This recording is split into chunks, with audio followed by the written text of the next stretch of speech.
ГСП онлайн. Городские новости сейчас. Среда, 12:00. Универсальный спортивный комплекс. Республиканский турнир в рамках общероссийского проекта «Мини-футбол в школу». Возраст спортсменов 13-14 лет, поэтому и времени на матч меньше – 2 тайма по 10 минут. В остальном же все как у взрослых. Участвуют 5 женских и 10 мужских команд. Юношеские сборные разделены на 2 подгруппы, а победителя среди девочек выявят игры по круговой системе.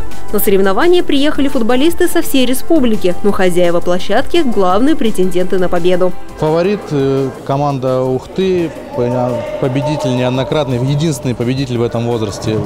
То, что до этого проходило, все турниры пока выиграла. Но поборется команда Книж-Погодского района, Сосногорска, думаю, что Сыктывкара и, наверное, Троицк-Печорск. Сразу после церемонии открытия на паркет выходят женские команды. Матч Ухты и Усть-Вымского района.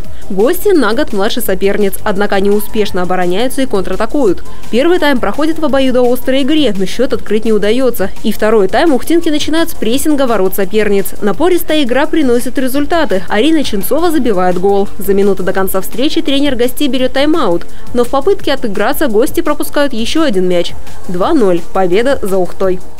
В целом я доволен. Могли покрупнее счет там мог бы быть. Пропустили, мы не забили ничего. Мы тренировались очень долго, пытались. Угловые мячи в этот раз разыгрывали очень плохо. Я этим совершенно недовольна. Будем над этим работать.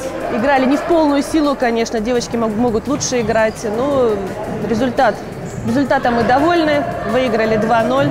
Стараемся дальше выйти в приза.